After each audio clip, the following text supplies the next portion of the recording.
C'est vrai que comme médecin, ma formation, c'est de traiter puis de guérir. Mais malheureusement, il y a une limite à la médecine. Puis il y a des maladies qu'on ne peut pas traiter ou on peut traiter jusqu'à un point où est-ce que la maladie progresse. Ma spécialité, vraiment, c'est d'accompagner les gens, les patients et leurs familles à la fin de la vie. Donc pour moi, c'est vraiment un privilège de traiter les patients et leurs familles pendant ce temps très, très difficile de leur vie, puis de les accompagner, puis aider dans les derniers quelques mois, mais aussi dans les derniers quelques jours de la vie, puis assurer le confort, la qualité de vie, puis la dignité du patient ou de la patiente. La mort, c'est pas un échec de la médecine du tout. Par exemple, des patients sur la dialyse, pour les reins qui ne fonctionnent plus, là, c'est souvent, ça a été démontré que ça n'aide pas à la qualité de vie. Oui, ça peut prolonger la vie, mais ça n'aide pas la qualité de vie. Donc, des fois, on essaie de, même si on a un traitement, c'est pas nécessaire, ou des fois, on a une question de est-ce qu'on devrait arrêter le traitement, puis d'aider avec ces décisions-là. Ça, c'est pas un échec. Puis des fois, on a même un traitement, mais on veut pas continuer avec le traitement parce que c'est pas une qualité de vie que ça vaut la peine de prolonger. C'est ça que le patient ou la famille me dit. Pour moi, comme moi je l'ai vécu, j'ai été très impliquée émotionnellement. C'était... Puis par moments, on pleure. On trouve ça difficile. C'est pas facile. C'est pas rose tous les jours. On a beau avoir une certaine perspective de la vie et de la mort, lorsqu'on est confronté aux enjeux, ça vient nous chercher. Puis on vit. On ne s'habitue jamais à voir mourir les gens. On ne s'habitue jamais. Je suis confortable avec le concept, mais souvent, les gens, le mot soins palliatifs leur fait très peur. En fait, c'est juste une façon d'appeler quelque chose où on a une approche qui est un peu différente des soins aigus, par exemple. Donc, les gens sont très confortables de dire qu'ils vont aller à l'hôpital pour avoir une opération, mais dire « je m'en vais en soins palliatifs », il y a comme une connotation avec ça qui est automatiquement reliée à la fin de vie. Puis c'est là que des fois, ça peut être difficile de les amener à accepter. Je pense pas qu'on peut faire ce travail sans s'impliquer émotionnellement. Pour moi, avoir été capable d'accompagner des gens en fin de vie, ou des gens qui vivent des situations ou qui sont confrontés à une maladie qui limite leur espérance de vie et qui font un cheminement, ça a été un privilège incroyable. Ça m'a fait grandir comme personne. Les bénévoles sont ici pour une présence, pour de l'accompagnement, des soutiens émotionnels. Pour les gens qui sont des professionnels, c'est plutôt de prendre soin de leur santé, les infirmières, les médecins. C'est de faire certain que les gens en soins palliatifs sont confortables et qu'ils ont les propres médicaments qu'ils ont besoin pour soulager la douleur. Mon rôle comme infirmière qui travaille avec les gens âgés en soins palliatifs, c'est de les accompagner dans cette dernière étape de leur vie. C'est de les amener à partager leurs craintes ou à partager leurs préoccupations autour des soins palliatifs. Je pense que tu ne peux pas être en soins palliatifs si tu n'as pas un peu cette, je ne veux pas appeler ça cette vocation-là, mais ce désir-là d'avoir un rôle à jouer, de prendre part au niveau social dans le développement des soins palliatifs. S'il n'y avait pas de bénévoles, ça changeait beaucoup de choses. J'ai des bénévoles je ne peux pas conduire à cause de mes yeux, j'ai toutes sortes d'affaires. Alors là, ils viennent me chercher, comme ici, ils viennent me chercher le matin, et à la porte, ils sortent de leur auto, ils viennent nous chercher à la porte, et puis ils viennent nous ramener le soir. C'est vraiment ça qui qui est important pour moi toujours, parce que quand il faut que j'aille des épiceries ou quelque chose, je demande à des amis, puis des fois, ça vient quand même assez... on perd notre indépendance quand on n'a pas de voiture, puis qu'il faut demander toujours aux gens de nous amener, tu sais, des choses comme ça. Ben, j'entendais pas tant que ça. Je pensais jamais qu'il aiderait les gens comme ça. On va se faire les pieds, et puis ils enlèvent les sandales. Ils veulent pas même qu'on touche aux sandales, là. Et puis, ils nous apportaient des boissons rafraîchissantes durant le matin. Puis ils nous servent le midi un dîner pas mal bon et santé aussi. Mon rôle en tant que support à domicile pour les soins palliatifs, suite à une formation que j'ai eue l'an dernier, c'est pour donner du temps aux personnes aidantes à sortir de la maison et pour pouvoir donner aussi un temps on appelle les gens, c'est pas des patients, mais plutôt des clients. On leur donne ce temps-là qui est un temps, étant donné que je viens de l'extérieur, ils sont beaucoup plus ouverts à jaser avec nous, à discuter de ce qu'ils vivent, ce qu'ils ressentent. Et en même temps, la personne aidante peut quitter la maison sans se soucier de ce qui va arriver parce qu'on est là pendant une période de soit 2 heures, 3 heures de temps. Et ça donne une pause café, comme on dit, à la personne aidante, que ce soit un membre de famille, que ce soit un voisin ou qui que ce soit. Comme bénévole, on ne joue pas vraiment de rôle au niveau physique parce que c'est plutôt les infirmières, les médecins, tout ça, puis on peut aider un peu physiquement, mais au point de vue physique, on ne fait pas vraiment rien. Au niveau social, c'est s'il y a des membres de la famille, on interagit avec eux. Ça m'a pris plusieurs années à confirmer l'essentiel de mon rôle comme infirmière en soins palliatifs dans un hôpital à soins aigus. Ce que j'ai appris, c'est que la raison que je suis là avec mon équipe, c'est d'être l'experte dans c'est quoi mourir. Ça, c'est global. Ça peut être dans un contexte d'enseigner réellement quelque chose comme le processus naturel de la mort. Ça peut être au niveau de communication, des approches, des attentes, comment évaluer des perspectives de nos familles, de nos patients, mais globalement toujours spécialiste dans la dernière phase de notre vie. Dans mon rôle de bénévole, c'est vraiment un rôle d'accompagnateur, un rôle de personne qui est présente à l'autre. Bénévole, pour moi, c'est donner de façon gratuite. Je suis libre de pouvoir donner à la personne avec laquelle j'accompagne. L'important, c'est de parler de son histoire de vie. C'est de partager notre humanité, mon humanité avec la sienne. Alors, c'est plus à ce niveau-là. C'est un partage, une relation entre deux personnes. Les autres font beaucoup de travail ici pour aider nous. Puis c'est à mon... J'accepte beaucoup parce que de bénévoles, c'est fait toujours beaucoup de bonnes choses pour nous, là. Les professionnels de la santé connaissent tous les détails de la maladie, peuvent vraiment, je crois, guider les familles, les proches. Les bénévoles, je vois plutôt comme, pas des experts de la maladie, mais plutôt comme des personnes qui viennent aider la famille. Quand on est aidant comme moi-même, c'est épuisant pour une personne de prendre soin là, d'un proche comme ça. Donc, d'avoir des moments de répit, c'est très important. Ça aide beaucoup.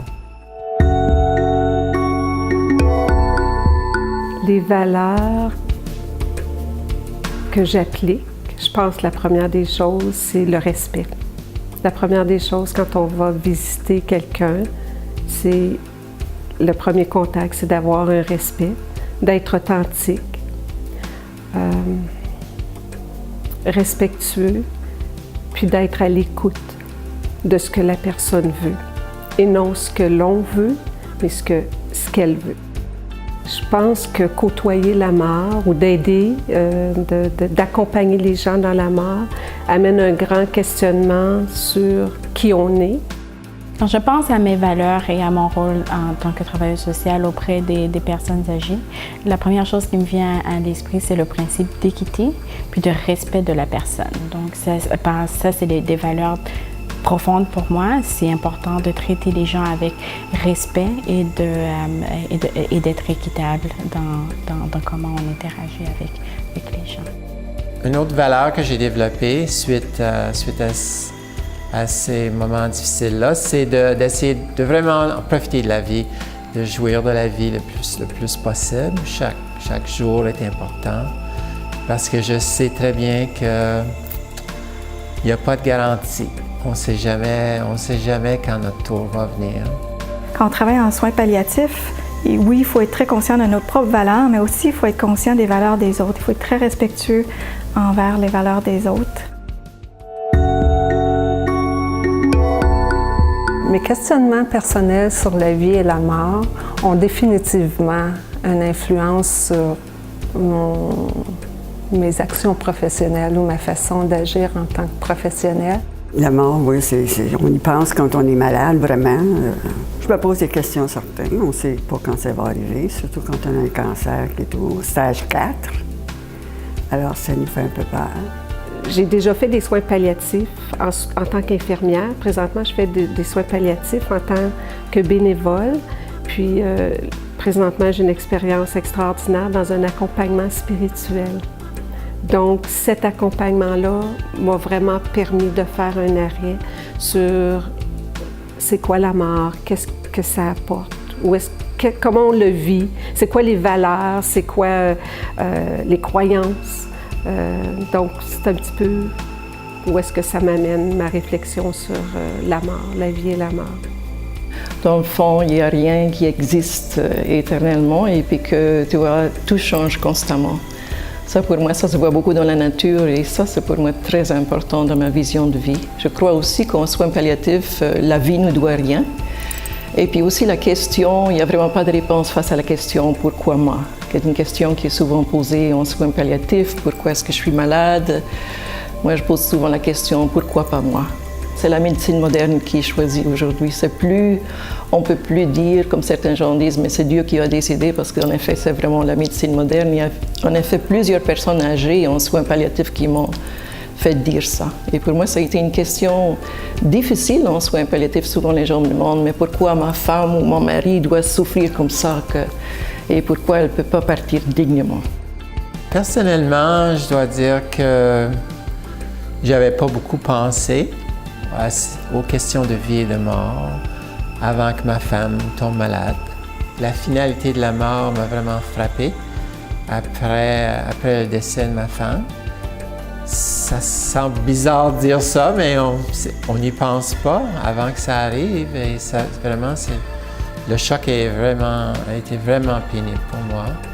J'ai eu envie de travailler en soins palliatifs et puis, quand on vit un décès, on a une certaine perception, mais quand on travaille en soins palliatifs, on a toute une autre perception. Je pense que c'est important, avant de travailler en soins palliatifs, de bien faire son deuil pour être ouvert dans notre relation vis-à-vis les clients, les patients et leurs proches.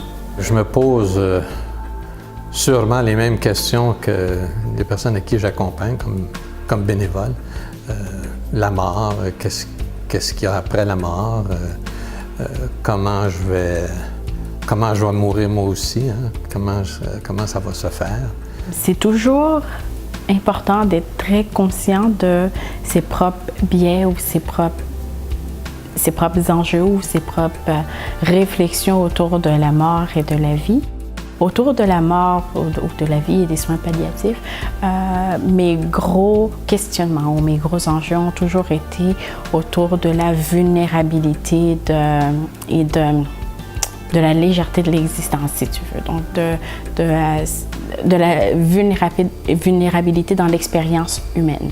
Je crois beaucoup que la vie est très importante, mais aussi que les gens qui sont vers la mort, que leur vie est encore très importante et de ne pas mettre l'emphase sur la mort, mais sur la personne elle-même qui est en train de faire ce voyage vers la fin de la vie.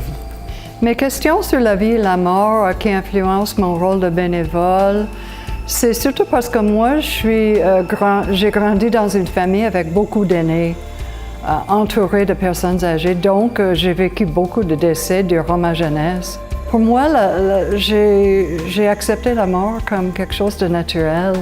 Ça fait partie du cycle de la vie normal. Au fil des années, j'ai travaillé en soins palliatifs pendant plus de 30 ans.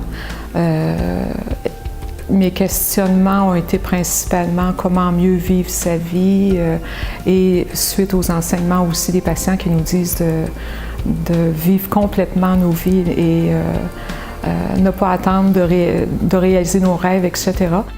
À un niveau personnel, j'encourage toujours les autres professionnels de se laisser toucher par ce qu'on vit avec nos familles. C'est un cadeau de réellement comprendre que nos relations sont tous temporaires. Je veux juste faire un commentaire. Je pense que la mort peut être tout aussi belle que la vie. Puis ça, je pense que c'est important. La mort, c'est tabou. On n'en parle pas, on a peur. Par contre, c'est quelque chose que tous les humains, on doit vivre. On doit vivre. On arrive, on est, mais aussi la fin de notre vie, c'est la mort. Globalement, les gens nous arrivent à cette phase de leur vie pas tellement bien préparés. On n'est plus familier comme on était peut-être dans les générations passées. On a moins d'expérience, on n'en parle pas. Donc, pour certains, ça peut être très exagéré, leur besoin d'être accompagnés face à c'est quoi mourir. Parce que, essentiellement, il n'y a rien dans leur vie qui les a préparés pour le moment.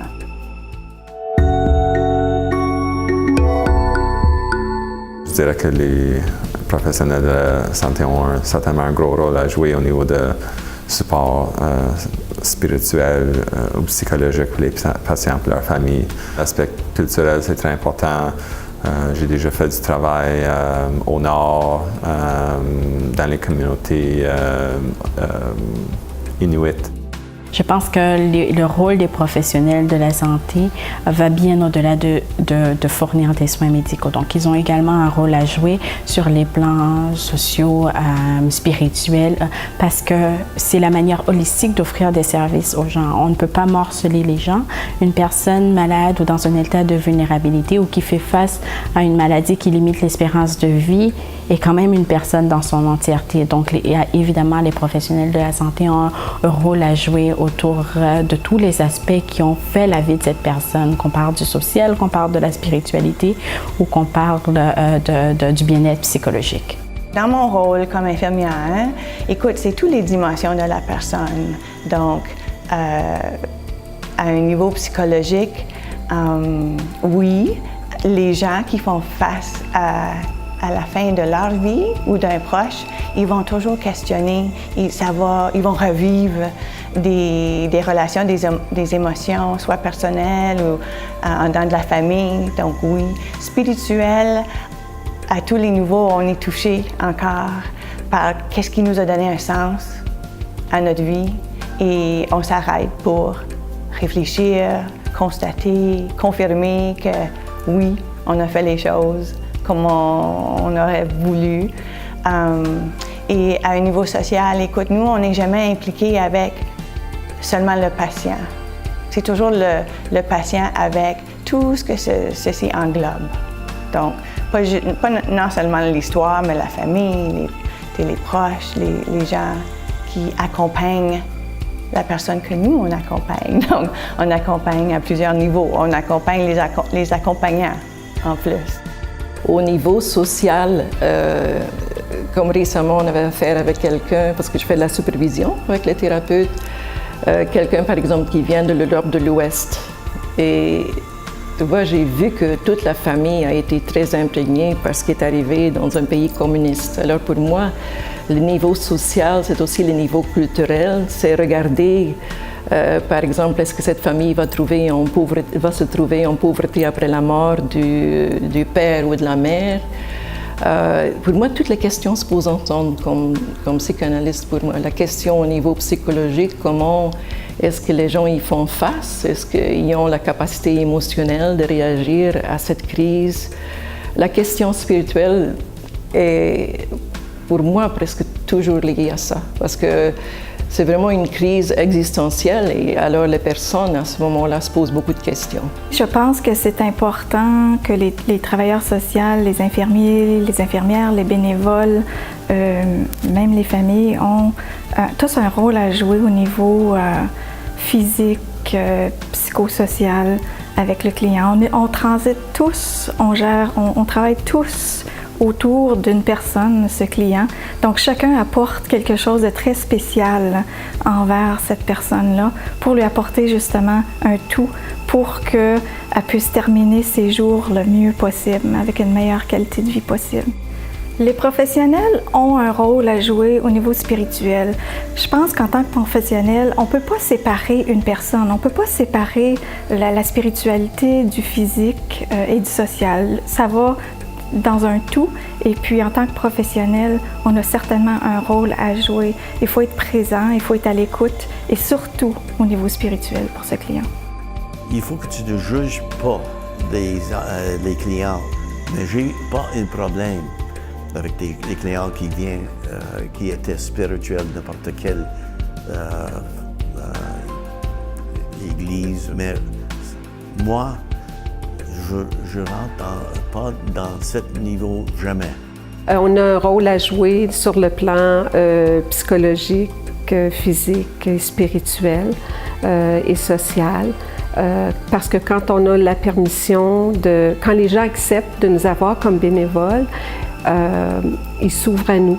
Donc on arrive dans leur milieu, puis on doit interagir avec leur famille, la dynamique qu'il y a autour, s'il y a une famille, leurs croyances culturelles, qu'est-ce qu'ils s'attendent, qu'est-ce qu'ils veulent.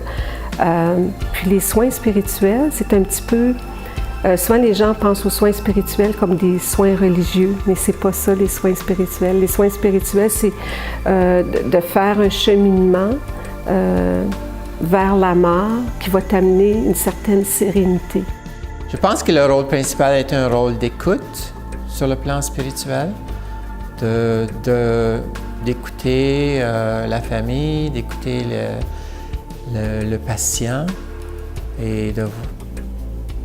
C'est pas un rôle très actif, c'est pas le rôle des bénévoles ou des professionnels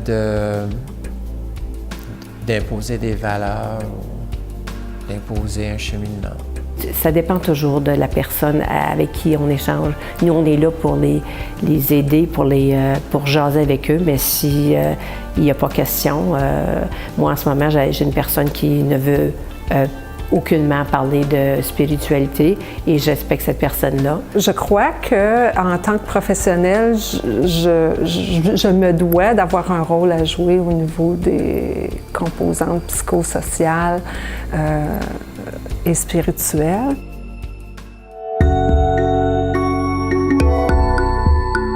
Un de mes gros dilemmes, c'est que pour moi, la famille est très importante. Donc, j'ai grandi dans une grande famille où on était très nombreux. Une des choses que je trouve les plus difficiles sur le plan personnel et professionnel lorsque je conjugue avec des personnes aînées en fin de vie, c'est la grande solitude qui entoure parfois les gens. Le dilemme personnel, c'est toujours la balance de travail, montant d'heures par journée, par semaine, puis de balancer le temps de famille comparé à toujours vouloir avoir d'autres patients, d'autres familles. pour essayer de la volonté d'aider d'autres patients.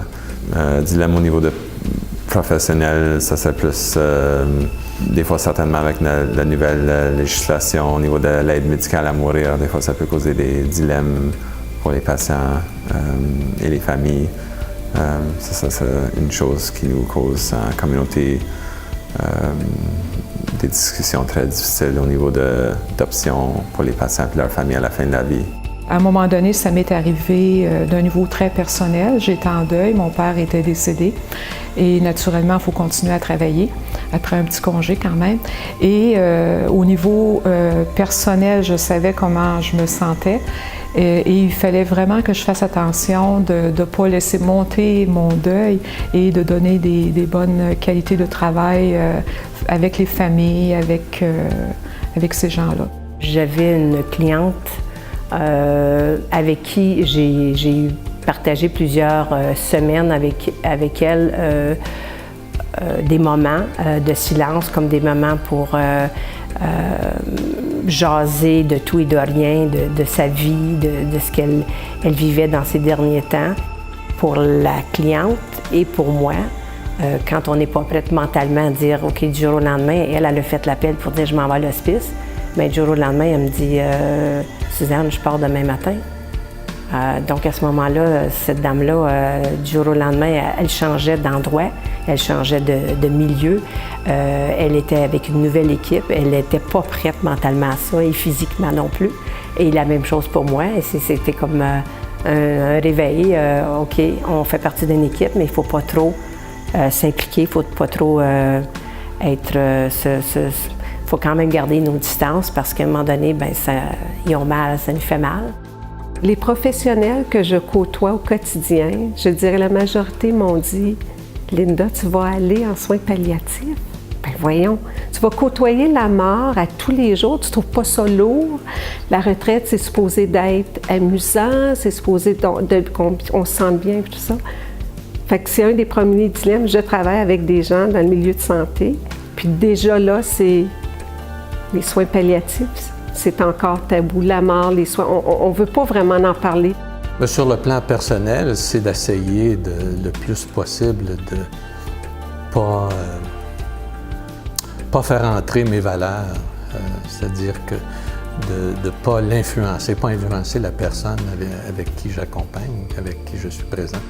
Les dilemmes peuvent venir du fait qu'il y a beaucoup de conflits dans les familles et puis que la culture, la religion, les questions autour de la religion, j'ai fait face à tous ces dilemmes-là.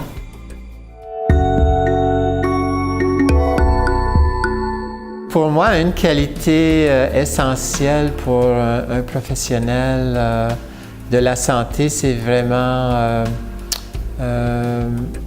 l'approche que ce professionnel-là a avec le patient. Et la sensibilité à la condition humaine.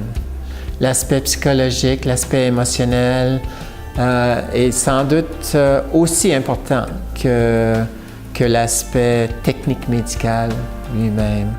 La valeur la plus importante pour moi, c'est le non-jugement. Et avec ça, je veux dire aussi la bienveillance face à la personne, le respect, l'écoute et l'ouverture face à ce qu'ils ont à dire. La plus grande qualité qu'on doit avoir pour travailler en soins palliatifs, je pense, bien, il y en a plus qu'une. La plus grande, c'est de bien se connaître. C'est d'être capable c'est de savoir où on en est nous-mêmes, justement, par rapport à notre propre mort. Et ça, savoir être confortable avec le fait qu'on a une vie à vivre ici, mais qu'on n'est pas éternel, je pense que ça nous aide à mieux accompagner les gens en soins palliatifs. En tout cas, pour moi, je trouve que ma plus grande force, c'est de savoir à chaque jour que je peux mourir avant mes patients. La qualité la plus importante pour un intervenant en soins palliatifs serait la compassion. Les gens doivent avoir un gros cœur et tu ne peux pas travailler ici si tu ne peux pas être une personne forte, mais une personne avec beaucoup d'empathie et de compassion, qui est capable d'être fort ou forte, mais aussi d'être douce et gentille avec les gens, puis avec un gros cœur. Que oui, c'est triste, puis oui, on peut pleurer, mais en même temps, on est là, on est forte, puis on va survivre tout ce qu'on voit ici dans les soins palliatifs, parce que nous sommes ici pour aider les gens. Puis rien de plus beau de pouvoir aider les gens qui passent ce voyage.